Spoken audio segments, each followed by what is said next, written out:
Welcome back to Primetime News. Special welcome if you're on onespotmedia.com. A reminder as well that you can download our One Spot Media app in the Google Play Store or the App Store. That's the number 1, followed by the word Spot and Media. We begin with a Primetime News investigation now on the issue of underage drinking. In collaboration with the National Council on Drug Abuse, the NCDA, our reporter Kirk Wright went undercover to 2 bacchanal parties recently to test the strength of their system, which seeks to keep out underage drinkers. On both occasions, we brought a 16-year-old girl with us who, with ease, was able to get into these parties. And with getting alcohol was a breeze. Here's Kirk Wright with a story you will only see on Primetime News.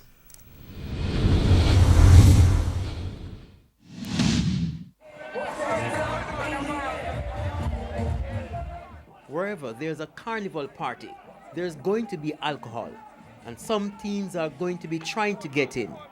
For some teens, it's a race to see who can soak up the most liquor.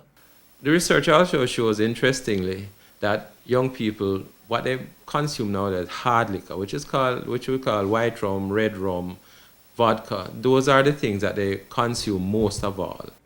The sad part is that some underage teens are also finding themselves inside these venues and are also able to access alcohol with ease. Chairman for the Jamaica Alcohol Beverages Association, JABA, Noel DaCosta, isn't pleased. This is a clear breach of the principles that JABA operate under. That's been our experience with 2 16-year-old teens we took to 2 bacchanal sessions. One at the mass camp in the corporate area, and the other was Beach Juve in St. Anne. The teens have asked us not to show their faces, but here's the 16-year-old subject we brought to St. Anne. She's in full black. On both occasions, the teens bought their tickets at the venues and showed no identification on entering the venues. At Beach Juve, the teen was in fact asked for identification, which was not the case at mass camp.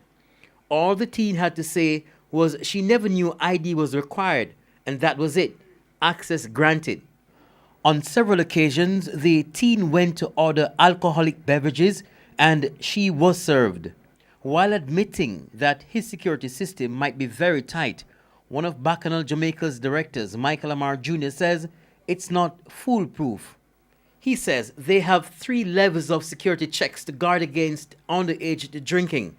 One includes rigorously checking points of entry to first identify who must be served alcohol. We have a drink right team at the entrance that checks IDs for anybody who looks less than 18.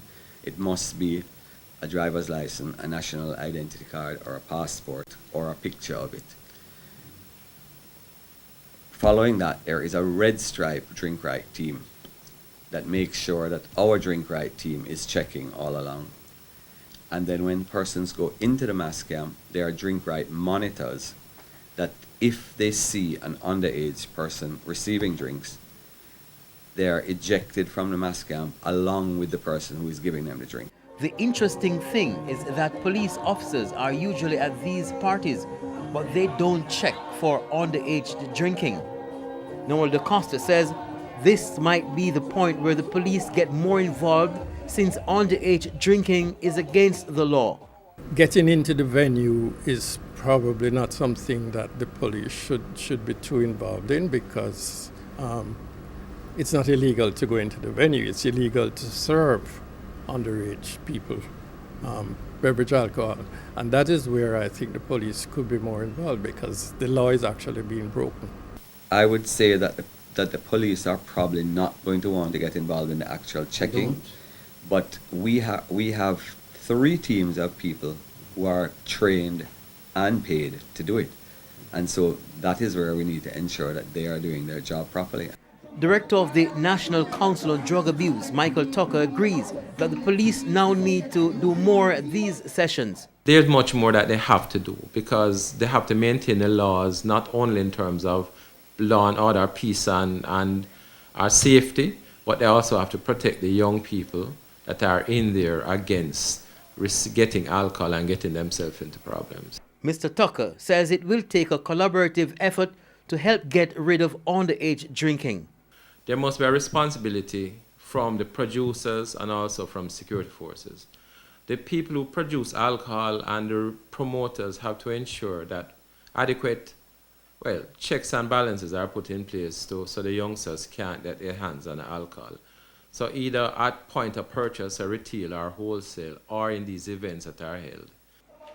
Mr. Tucker says the next step is to start holding parents responsible where necessary.